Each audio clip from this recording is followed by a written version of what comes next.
Il existe de nombreuses superstitions ou croyances dans le cinéma. On parle souvent de films maudits, où tout le bon déroulement du tournage semble voué à l'échec. Cela dû à une aura négative, à une malédiction. Mais un rôle en particulier au cinéma a la réputation d'être maudit. En effet, une malédiction semble frapper les acteurs ayant interprété le rôle de Superman au cinéma. Alors si je vous parlais de cette fameuse malédiction derrière le rôle de Superman, ça vous intéresse ?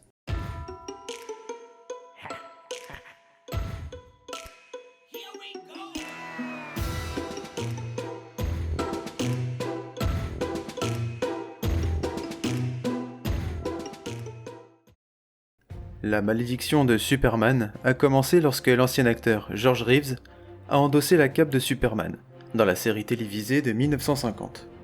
Reeves était un acteur talentueux qui est apparu dans plusieurs films et séries avant d'obtenir le rôle de Superman dans les années 50. Seulement, sa carrière a été secouée par la série. Il était catalogué comme Superman. Il était donc plus difficile pour lui de trouver d'autres rôles. En plus de ses problèmes professionnels, Reeves avait également des problèmes personnels amoureux, car il sort complètement abattu d'une rupture de 10 ans de mariage. Il a également été impliqué dans une relation tumultueuse avec une femme mariée, l'actrice Toni Mannix, épouse de Eddie Mannix, directeur général du studio MGM. Ces problèmes ont peut-être contribué à son état d'esprit dépressif, et n'auraient pas été sans conséquences, car en effet il a été retrouvé le 16 juin 1959, étendu nu sur son lit, une balle dans la tête, à l'âge de 45 ans. On soupçonne tout d'abord un suicide, car en effet, après l'arrêt de la série, George Reeves ne parvient que très peu à trouver de nouveaux rôles à l'écran et commence à avoir des problèmes d'argent. De plus, son état mental instable l'aurait poussé à mettre fin à ses jours. Cependant, il y a eu des spéculations sur le fait que sa mort pourrait avoir été un meurtre, et les théories du complot commencent à circuler, car de supposés nombreux indices confirment qu'il était impossible que ce soit l'acteur qui se soit donné la mort. Plusieurs hypothèses voient le jour. Ayant mis fin à sa relation avec Toni Mannix pour entamer une relation plus saine avec une autre femme, Leonore Lemmon, Reeves commença à douter de la stabilité émotionnelle de celle-ci, et lors d'une dispute, elle aurait menacé Reeves avec une arme, et elle aurait tiré sur lui accidentellement. Une autre hypothèse, plus probable, est celle d'un règlement de compte de la part de Eddie Mannix, le mari trompé, qui aurait fait exécuter George Reeves par vengeance. Alors, suicide ou meurtre, quelle que soit la véritable raison, ce tragique incident va être lié dans l'inconscient collectif au rôle de Superman. Et cela ne fait que commencer. La malédiction s'est poursuivie avec l'acteur Christopher Reeves, qui a joué Superman dans les films des années 1970-1980. Il marquera à jamais le rôle de Superman, car il est encore aujourd'hui l'un des interprètes du Kryptonien les plus appréciés. C'est en 1995 que la malédiction de Superman vient frapper Christopher Reeves. Celui-ci pratiquait l'équitation et participait à de nombreux prix équestres. Seulement, le 27 mai 1995, le cheval de Reeves rate un obstacle et s'effondre au sol. Projetant l'acteur dans les airs et en tombant, il se brise 2 vertèbres cervicales et sectionne sa moelle épinière. Il était à présent paralysé au-dessous des épaules, et ne pouvait plus respirer sans assistance. Complètement abattu et voulant en finir, c'est avec le soutien de sa femme qu'il trouve la force de se battre. Il va fonder la Christopher and Dana Reeves Paralysis Resource Center Foundation avec sa femme Dana pour faire avancer la recherche médicale sur la réparation de la moelle épinière. Il a passé le reste de sa vie à se battre pour sa récupération et à sensibiliser les gens à la cause de la paraplégie. Et malheureusement, après s'être ardemment battu comme le super-héros qu'il était, Christopher Reeves finit par s'éteindre le 10 octobre 2004 à l'âge de 52 ans, suite à des complications dues à son état de santé. Reeves n'est pas le seul à avoir été frappé par la malédiction Superman liée à la saga de films des années 70-80, car en effet, Reeves n'est pas le seul à avoir incarné Clark Kent dans le film. Car Lee Quigley, le bébé que l'on aperçoit dans le film, va connaître une fin tragique, car il va mourir d'une overdose, âgé de seulement 14 ans, en sniffant des bombes à aérosol avec ses amis.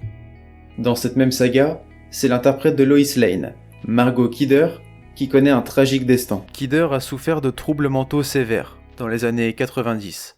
Elle a même été vue errante parmi des sans-abri et fera des séjours en hôpitaux psychiatriques et subira un traitement pour ses troubles mentaux avant de se remettre peu à peu et reprendre le chemin des plateaux de tournage. sans pour autant que sa carrière ne décolle vraiment. Elle est retrouvée morte le 13 mai 2018 à son domicile, ayant mis fin à ses jours, via une overdose de médicaments et d'alcool, à l'âge de 69 ans. Afin d'en finir avec cette saga de films, c'est au tour de l'acteur Richard Pryor de connaître la descente aux enfers. Pryor apparaît dans Superman 3 en tant que méchant du film. 3 ans après la sortie du film, on lui diagnostique qu'il est atteint de sclérose en plaques.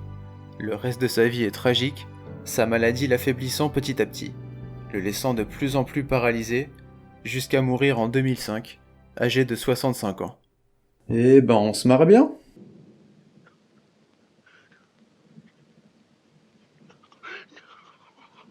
Revenons donc aux interprètes de Superman, car en 1993, l'année de naissance d'un autre super-héros, est lancée la série Lois et Clark, avec dans le rôle de Superman, Dean Cain. Alors rassurez-vous, pas de gros malheur pour l'acteur, juste une carrière pas vraiment ouf, ce qui va entraîner des problèmes financiers, et Cain va alors engranger de nombreuses dettes. Oh, comme on dit, tant qu'il y a la santé, hein. C'est un autre acteur de la série, Lane Smith, interprétant Perry White, le patron du Daily Planet, qui va connaître des problèmes de santé, car il sera touché par une sclérose latérale amyotrophique, une maladie neurodégénérative caractérisée par une paralysie musculaire progressive. Il va alors mourir en 2005. Quelques années plus tard, une autre série mettant en scène Clark Kent débarque sur les écrans, Smallville, racontant la jeunesse du futur Superman. Mon enfance, tout simplement. L'acteur Tom Welling a été victime, tout comme Dean Cain, de la malédiction de la carrière Kusikusa.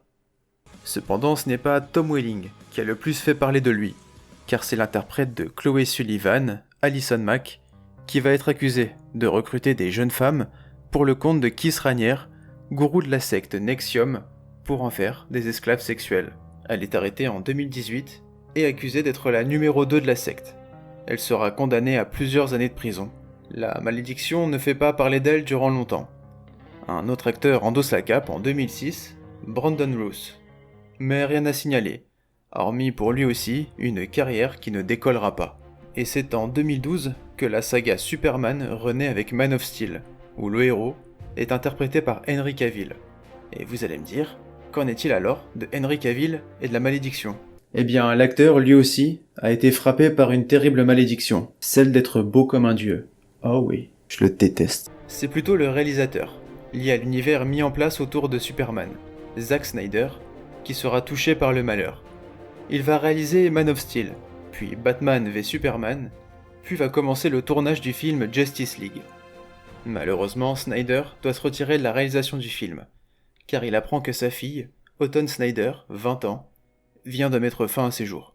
Il quitte alors la production du film pour aller rejoindre sa famille, laissant la production du film à Joss Whedon, le réalisateur des 2 premiers films Avengers, afin de terminer le long métrage. Whedon charcute le film, et Justice League est un échec critique, et va enterrer l'univers DC Comics pendant plusieurs années. Plus tard, Zack Snyder, ayant surmonté le chagrin, souhaite prendre sa revanche, et nous propose sa propre version du film Justice League. Le film est intitulé Justice League Snyder Cut, et c'est une réussite. Et les fans de super-héros et de Superman sont aux anges. Zack Snyder a pris sa revanche sur la vie. Souhaitons donc le meilleur à Tyler Hoechlin, l'interprète de Superman dans la série Superman et Lois, sortie en 2021, ainsi qu'au futur successeur de Henry Cavill dans le rôle de Superman au cinéma.